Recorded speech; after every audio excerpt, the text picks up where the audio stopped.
Bonjour les amis, aujourd'hui je vais vous présenter trois logiciels avec lesquels je travaille lorsque je fais mes montages vidéo et avec lesquels aussi j'utilise pour mes boutiques. On les voit tout de suite juste après ça.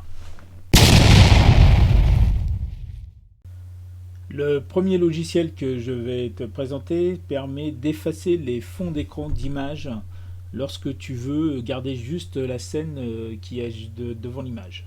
Donc je vais te montrer ça tout de suite. Donc voilà, ça tombe bien, j'ai actuellement des images à travailler pour ma boutique pour pouvoir mettre en vente certains articles.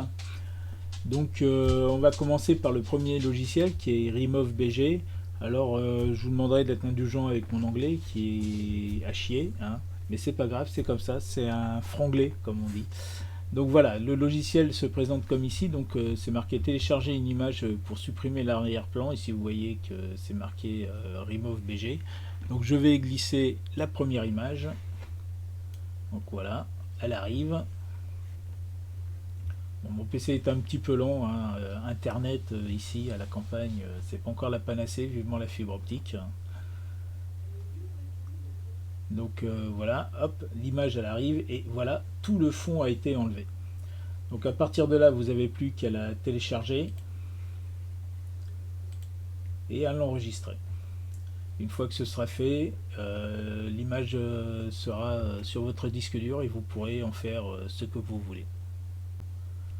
Donc une fois que vous avez enregistré votre image, vous pouvez mettre la croix et supprimer et vous pouvez en mettre une autre. Vous allez voir, on va mettre une noir et blanc. Ça marche tout aussi bien.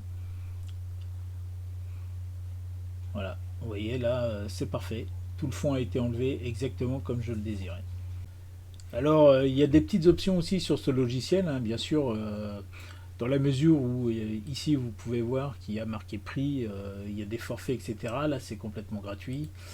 Là, c'est en version complètement gratuite, mais c'est limité, hein, bien sûr. Là, vous pouvez cliquer sur modifier. Et à partir de là, vous avez différents arrière-plans que vous pouvez mettre, mais vous avez aussi effacer, restaurer avec une taille de brosse. Là, vous la voyez, donc on peut l'agrandir, la brosse, hein, comme la réduire. Et si on voulait, on pourrait restaurer une partie du fond d'écran, hein, si on le veut, mais on peut aussi en effacer une partie si jamais, par exemple ça j'aurais voulu l'enlever, tac, j'enlève le bonhomme, j'en ai pas besoin, je voudrais enlever ça, tac, j'ai envie de l'enlever, et puis si je m'aperçois que je me suis trompé, ben je la restaure, sans oublier après d'aller effacer les parties qui dépassent. Donc là ça devient un peu plus minutieux, hein. Vous avez aussi un zoom pour pouvoir agrandir et travailler de manière plus précise. Donc ce petit logiciel est assez pratique pour enlever les fonds d'écran et garder des images sur fond blanc quand on désire faire des choses bien précises comme pour Instagram ou comme par exemple moi sur la boutique. Alors le deuxième petit logiciel que j'utilise sert à redimensionner les images.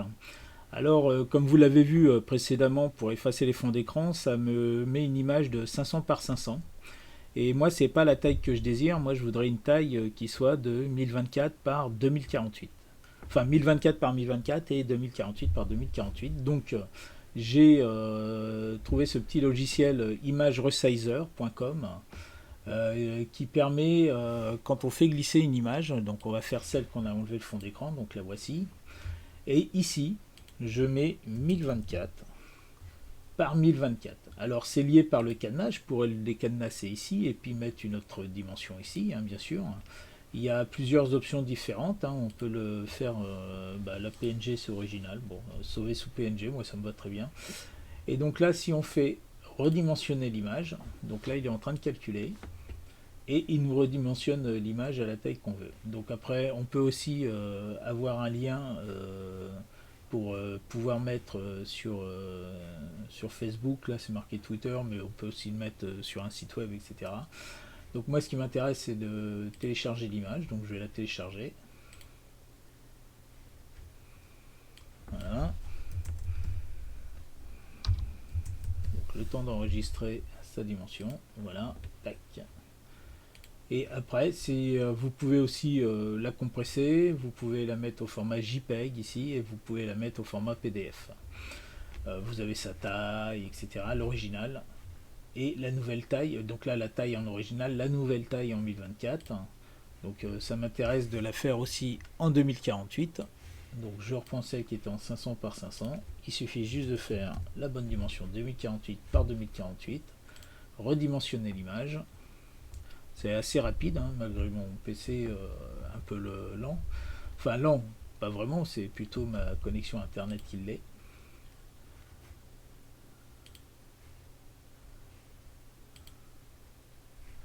Voilà.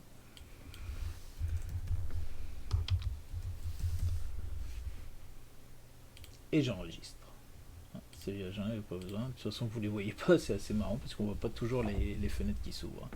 Donc voilà pour ce petit logiciel de redimensionnement d'image très pratique. Je vais vous dire pourquoi c'est très pratique, parce que avant je l'ai redimensionné avec le logiciel de dessin gratuit qui est génial, qui se rapproche un peu de Photoshop, c'est The Gimp. Et quand je zoomais une photo de 500 par 500 et que je voulais la passer en 2048 par 2048, elle était pixelisée. Alors que là, en la redimensionnant une 500 par 500, et quand je passe en 2048 par 2048, c'est pas du tout pixelisé, je garde exactement la même qualité d'image, et c'est pour ça qu'il est bien pratique et que ça m'est très utile plutôt que d'utiliser The Gimp pour redimensionner mes images. Alors le troisième outil que j'utilise, c'est le compresseur de fichiers. Tout simplement parce que, un, ça permet de stocker les images dans un espace un peu plus réduit, et deux, sur la boutique en ligne, quand je mets les images compressées, et ben dans le référencement de Google, pour le SEO, Google aime bien les images compressées parce qu'elles mettent moins de temps à charger sur un site web, une e-boutique, un blog, etc. Et puis en plus, ça prend moins de place sur mon disque dur. Donc j'ai ce petit logiciel, tinypng.com. De toute façon, je vous mettrai les liens dans la description. Avec celui-là, vous faites juste un glisser-déplacer de votre fichier. Donc je vais prendre celui qui était en 2048 par 2048, c'est celui qui m'intéresse. Vous voyez, je le fais glisser là, tac, il arrive et il va le calculer. Alors il pèse 922,1 kilobits. Et donc là, tout se fait en ligne. Donc toujours ma connexion extraordinaire.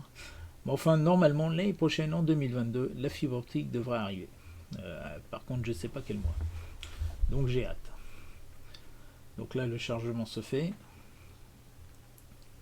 Plus qu'à attendre. Patience, patience. Alors tout ceci, il y a des versions gratuites et des versions payantes. Les versions gratuites étant limitées, mais bien suffisantes pour ce que j'ai à faire. Donc je suppose qu'il en sera de même pour vous. Et donc là, vous voyez, j'ai gagné sur la taille de l'image, c'est inscrit ici 18%. Alors des fois, je gagne 30%, 40%. Je ne sais pas comment il fait pour calculer ce qu'il gagne. J'ai pas essayé de recompresser une image compressée non plus.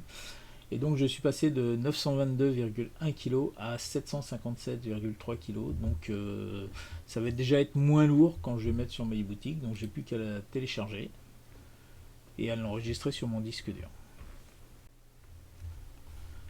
Donc voilà, on arrive à la fin de cette vidéo. Je vous ai présenté 3 logiciels que j'utilise régulièrement pour ma e-boutique et même pour d'autres montages photos. J'espère que ces petits logiciels vous auront plu. Il y en a aussi un autre que j'utilise assez souvent, c'est celui qui est fourni avec Windows, c'est Paint. Il est très très pratique, alors il permet aussi d'effacer les fonds d'image. Je vous ferai une vidéo plus tard sur le sujet parce qu'il a plein de petites fonctions sympas. Il est gratuit, pas besoin d'aller chercher un logiciel plus performant. On fait déjà beaucoup de choses avec ce petit logiciel Paint. Ce que j'avais apprécié avec Remove BG, c'était que c'était beaucoup plus rapide encore que sur Paint. Et il a encore quelques petits défauts. Des fois, je me corrige avec Paint, mais c'est un logiciel qui est très très pratique. Je vous dis à bientôt dans une prochaine vidéo. N'oublie pas de liker, de laisser un commentaire et de t'abonner à la chaîne. Ça fait plaisir et puis ça fait grandir la chaîne. Je te dis à bientôt pour d'autres vidéos et d'autres petites astuces.